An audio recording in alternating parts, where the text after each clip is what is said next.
കോർപ്പറേഷൻ്റെ mayor V Rajesh അവർ കഴിഞ്ഞ ദിവസം ഒരു പ്രസ്താവന നടത്തി. ഒന്നുകിൽ അജ്ഞത, അല്ലെങ്കിൽ അറിവില്ലായ്മ, അല്ലെങ്കിൽ അദ്ദേഹം കാര്യങ്ങളെ ബോധപൂർവം വളച്ചൊടിക്കുന്നു, അല്ലെങ്കിൽ മറ്റുള്ളവരുടെ അറിവില്ലായ്മ. ഈ കേൾക്കുന്നവർക്ക് അറിവില്ലെങ്കിലും നമുക്ക് പറയാമല്ലോ. എന്തായാലും ഗൂഗിൾ അടിച്ച് നോക്കിയാൽ, ചാറ്റ് GPT ഒന്ന് കയറി നോക്കിയാൽ മുനിസിപ്പാലിറ്റിയുടെ അധികാരങ്ങൾ കൃത്യമായി വരും. മുനിസിപ്പാലിറ്റിക്കുള്ള 2 അധികാരമുണ്ട്. ആ 2ഉം മുനിസിപ്പാലിറ്റി ചെയ്യേണ്ടതാണ്. അതിൻ്റെ ഒരധികാരം പിടിച്ചിട്ടാണ് തൃശ്ശൂർ മുനിസിപ്പാലിറ്റിയിൽ കുടിവെള്ള പദ്ധതികൾ അവർ നടപ്പിലാക്കുന്നത്. കേരളത്തിൽ 100 കണക്കിന് പഞ്ചായത്തുകളിൽ കുടിവെള്ള പദ്ധതികളുണ്ട്. അവരുടെ സ്വന്തം കുടിവെള്ള പദ്ധതികളുണ്ട്, നാട്ടുകാരുടെ കുടിവെള്ള പദ്ധതികളുണ്ട്, ജലനിധി മോഡൽ കുടിവെള്ള പദ്ധതികളുണ്ട്. ഇതെല്ലാം നടപ്പിലാക്കുന്നതിൽ പഞ്ചായത്ത് രാജ് സ്ഥാപനങ്ങൾക്ക് വലിയ പങ്കുണ്ട്.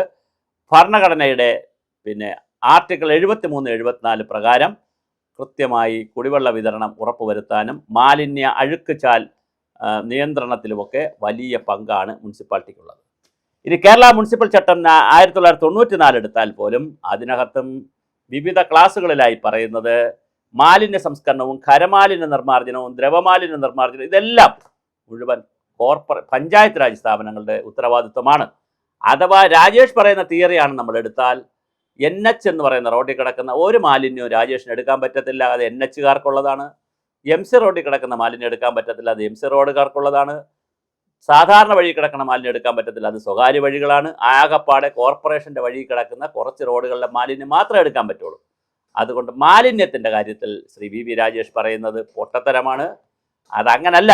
മാലിന്യ സംസ്കരണം പഞ്ചായത്ത് രാജ് സ്ഥാപനത്തിൻ്റെ വളരെ കൃത്യമായിട്ടുള്ള ഒരു മാൻഡേറ്റാണ്, കമ്പൾസറി മാൻഡേറ്റാണ്.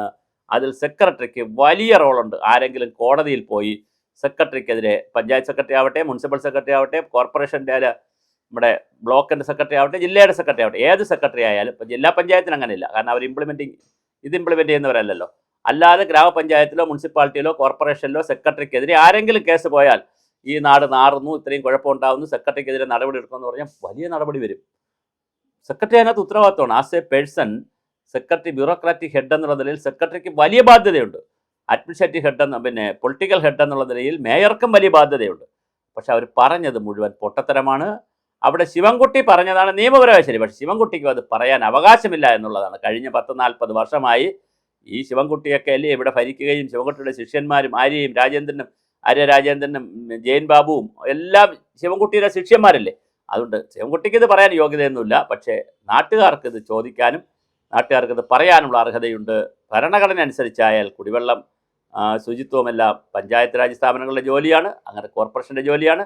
തിരുവനന്തപുരം നഗരസഭ സ്പെഷ്യലായിട്ട് എടുത്താലും നിങ്ങൾക്ക് ആമേഴഞ്ഞാത്തോട് 3 പേർക്കുള്ളതാണ്. ഒന്ന് അതിൻ്റെ സ്ഥലം റവന്യൂ ഡിപ്പാർട്ട്മെൻറ്റിലുള്ളത്, അതിൻ്റെ വെള്ളം ഇറിഗേഷനുള്ളത്, അതിൻ്റെ വേസ്റ്റ് നിങ്ങൾക്കുള്ളതാണ്, സർക്കാർ മുനിസിപ്പാലിറ്റിക്കുള്ളതാണ്. പാർവതിപുത്രനടുത്ത് ആരെടുത്താലും അങ്ങനെ തന്നെ. തിരുവനന്തപുരത്ത് ഏത് തോടെടുത്താലും, ഏത് നദി എടുത്താലും, ഏത് പ്രദേശം എടുത്താലും, ജലസ്രോതസ് എടുത്താലും വെള്ളം ഇറിഗേഷനുള്ളത്, സ്ഥലം റവന്യൂവിനുള്ളത്, മാലിന്യം നിങ്ങൾക്കുള്ളത്. ഇത് മനസ്സിലാക്കാതെയാണ് രാജേഷ് അഭിപ്രായം പറഞ്ഞത്. അത് ശരിയായില്ല. സോറി ടു സേ, അത് രാജേഷിൻ്റെ ഒരു അജ്ഞതയായിരിക്കാം. അല്ലാതെ 9 ഡിപ്പാർട്ട്മെൻറ്റ് കയറിയാലേ ഇത് ചെയ്യാൻ പറ്റുള്ളൂ. മാലിന്യം വാരിക്കളയാൻ ഒരു ഡിപ്പാർട്ട്മെൻറ്റിൻ്റെ ആവശ്യമില്ല. നിങ്ങളുടെ ഹരിത കർമ്മസേനയും നിങ്ങളുടെ തന്നെ ഈ ശുചീകരണ തൊഴിലാളികളും കുറച്ച് JCBയും അതുപോലത്തെ ട്രാക്ടറും ലോറിയും ഒക്കെ ഉണ്ടെങ്കിൽ നിങ്ങൾക്ക് മാലിന്യം വാരി സംസ്കരിക്കാം. അതിന് ഒരു ഡിപ്പാർട്ട്മെൻറ്റിൻ്റെ ഒരു സഹായവും നിങ്ങൾക്ക് ആവശ്യമില്ല. വേണമെങ്കിൽ ശുചിത്വ മിഷൻ്റെ സഹായം നിങ്ങൾക്ക് എടുക്കാം, അതും വകുപ്പിലാണ്, നിങ്ങളുടെ വകുപ്പിൽ തന്നെയാണ്. മറ്റൊരു വകുപ്പിലേക്കും പോകേണ്ട കാര്യമില്ല. പഞ്ചായത്ത് രാജ് സ്ഥാപനത്തിൻ്റെ മാൻഡേറ്റാണ്, പ്രൈമറി മാൻഡേറ്റാണ്, സെക്രട്ടറിയുടെ പ്രൈമറി റെസ്പോൺസിബിലിറ്റിയാണ് അദ്ദേഹത്തിൻ്റെ അധികാര പരിധിയിലുള്ള പ്രദേശത്തെ മാലിന്യരഹിതമായി സൂക്ഷിക്കുക. റോഡ് എല്ലാ ദിവസവും തൂത്ത് വൃത്തിയാക്കണമെന്നാണ്. തെരുവുകൾ എല്ലാ ദിവസവും തൂത്ത് അതൊന്നും നടക്കുന്നില്ല. എല്ലാ ദിവസവും ചെയ്യണമെന്നാണ്. തെരുവ് വിളക്കുകൾ കൃത്യമായി കത്തിക്കണമെന്ന് ഉറപ്പുവരുത്തുന്നത് കോർപ്പറേഷൻ്റെ ജോലിയാണ്. അങ്ങനെ റോഡ്, തെരുവിളക്ക്, മാലിന്യം, കുടിവെള്ളം, ഇതിലൊക്കെ കൃത്യമായ മാൻഡേറ്റ് കോർപ്പറേഷനുണ്ട്, അത് സെക്രട്ടറിക്കുമുണ്ട്. ഇപ്പോൾ കിലയിലാണ് സാധാരണ ഇതിൻ്റെ ഒരു ട്രെയിനിങ് നടക്കുന്നത്. കിലയിൽ കൂടുതൽ ഈ പഞ്ചായത്തുകാരാണ് ട്രെയിനിങ് പോകുന്നത്. കോർപ്പറേഷൻ മേയർ എന്നൊക്കെ പറയുമ്പോൾ കുറച്ചൊരു അര MLA ആണ്. അതുകൊണ്ട് അവരൊന്നും ട്രെയിനിങ്ങിനൊന്നും പോകാറില്ല, ഇതൊന്ന് പഠിക്കാറുമില്ല. ദയവായി തിരുവനന്തപുരം കോർപ്പറേഷൻ മേയർ രാജേഷ് അവர்களോട് പറയാനുള്ളത്, നിങ്ങൾ തിരുവനന്തപുരം കോർപ്പറേഷനിലെ 100 പേരെടുക്കും, 101 പേരാണല്ലോ നിങ്ങളുടെ മെമ്പർമാർ. ഈ 101 പേർക്കും കൃത്യമായി 100 പേർക്കും വളരെ കൃത്യമായ എന്ത് കൊടുക്കണം, ട്രെയിനിങ് കൊടുക്കണം.